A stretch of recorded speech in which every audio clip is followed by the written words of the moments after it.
Photography is this absolutely incredible medium.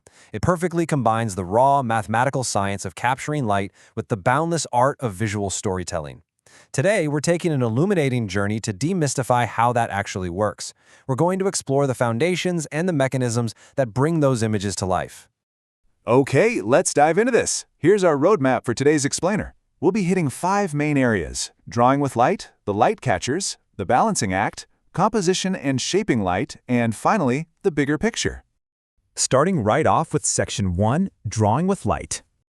It's actually fascinating to look at the literal definition of the word we use every single day. Photography comes directly from the Greek words photos, meaning light, and graph, meaning drawing.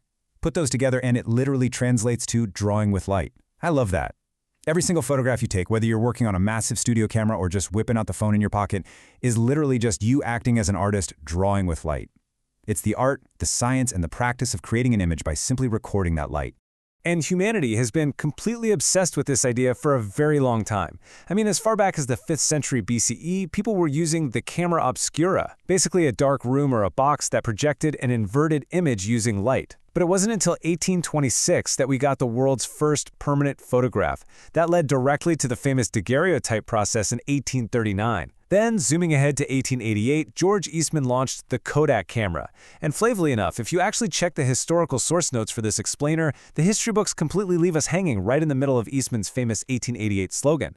But hey, the impact was absolutely clear. It paved the way for accessible film in the 20th century, which then culminated in the digital and smartphone revolution of the 21st century, allowing all of us to capture, edit, and share images instantly.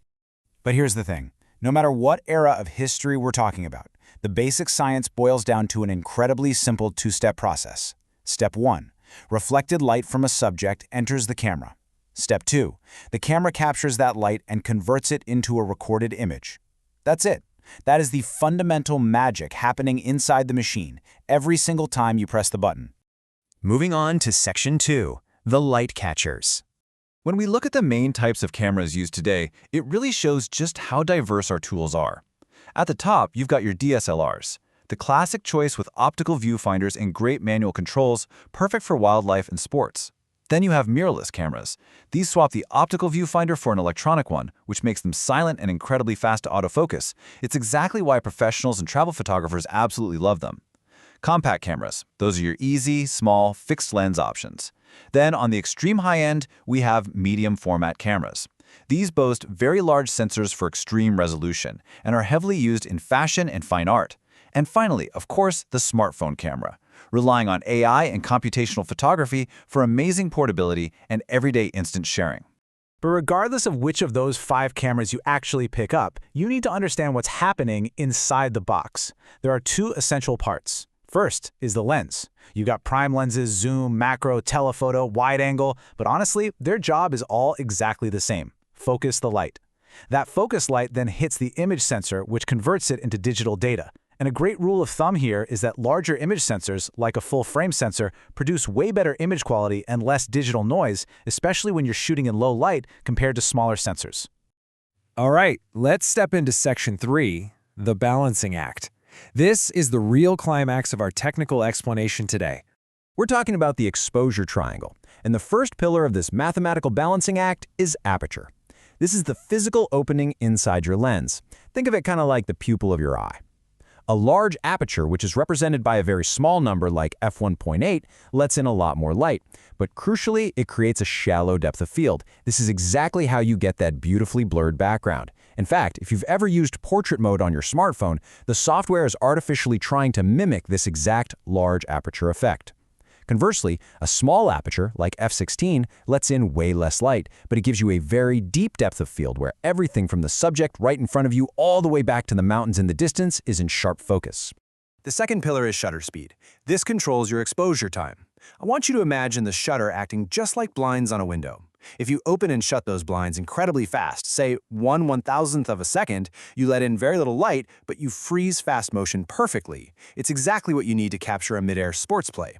But if you use a slow shutter speed and leave those blinds open for a full 2 seconds, you let in a ton of light, and any movement during that time creates motion blur. This is how photographers get those stunning, silky smooth images of a rushing river or waterfall. And this brilliantly illustrates the third and final pillar of the triangle, ISO. ISO controls the sensor's actual sensitivity to light. A low ISO, like 100, produces incredibly clean images with very little digital noise, but it requires a lot of light to expose properly.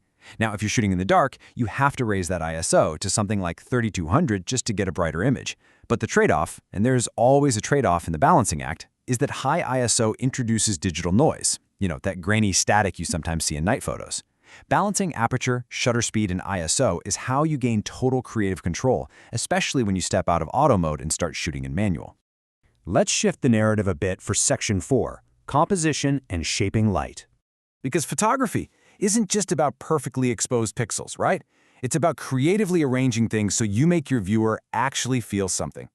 You can use the rule of thirds by placing your subjects on grid intersections. You can physically guide the viewer's eye right into the image using leading lines. Natural elements can create framing, while symmetry provides this immense satisfaction and balance that's huge in architectural photography. Sometimes you might rely on negative space, using large empty areas to make your subject feel isolated or superemphasized. Or you can do the exact opposite and fill the frame, getting incredibly close to eliminate all distractions. And of course, there's always the golden ratio, relying on a mathematical spiral to produce naturally balanced, deeply pleasing images. Now, composition is absolutely crucial, but it goes hand in hand with the quality of the light you're drawing with. The time of day drastically changes the emotional narrative of your photograph. Take the golden hour, which happens just after sunrise and right before sunset. It produces these gorgeous, warm colors and soft shadows. It's incredibly flattering, making it hands down the absolute best time for attractive portraits. Now compare that to the blue hour, that little sliver of time just before the sun comes up and right after it sets. The light shifts to these cool blue tones, producing incredibly moody, atmospheric landscapes and glowing cityscapes. Knowing when to shoot is just as important as knowing how to shoot. And when you do finally capture that perfect golden hour portrait, the file format you choose really matters. Generally, you have two choices. The JPEG format gives you a small file size that's instantly ready to share online, but your camera bakes the edits in, which gives you way less flexibility later. Conversely, professionals shoot in the RAW format. A RAW file holds the absolute maximum image quality and a much greater dynamic range. It has a huge file size and you literally have to post-process it in software like Lightroom. But by shooting RAW, you unlock maximum flexibility to recover shadows and completely adjust your white balance long after the actual moment has passed. Finally, let's zoom out to Section 5, the bigger picture. What is just so beautiful about photography is how this exact same foundational science of light adapts to countless creative avenues. You can focus your lens on people in portraiture, you can embrace the massive scale of nature and landscapes, or quietly observe natural habitats for wildlife photography. You might freeze fast action in sports, capture the rhythm of everyday public life in street photography, or commit to authentic real-world events through documentary and photojournalism. You can even explore the hidden micro-world with macro photography. The rules of light stay exactly the same, but the stories you tell are infinite. But with that incredible storytelling power comes significant responsibility. Ethics are paramount in this field. It means obtaining permission when appropriate, respecting privacy, and being totally mindful of local laws. Crucially, especially in photojournalism and documentary work, avoiding misleading manipulation is an absolute must. Authenticity is everything. It's really just about operating with respect, crediting creators appropriately, protecting the wildlife and environments you visit so you don't disturb them just for a shot, and always practicing cultural sensitivity when photographing people and their communities. And the career potential here is vast, proving just how valuable drawing with light is across all of society. Photojournalists are out on the front lines for newspapers and digital news. Commercial and product photographers drive advertising and e-commerce. Fine art photographers display their visions in galleries. But it goes way beyond media, too. Forensic photographers are absolutely crucial for police and legal investigations, creating concrete visual evidence. And scientific photographers are utilized constantly in research institutions and healthcare. So, the crucial point is this. Look at how much ground we've covered today. Let's summarize our key takeaways.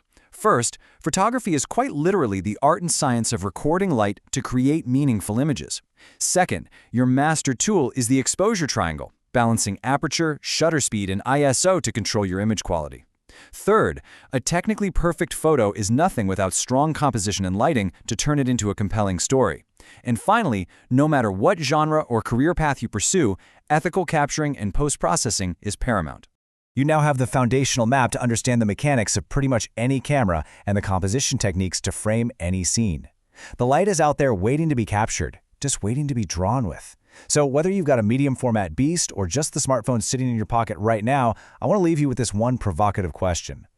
What story will you tell with light?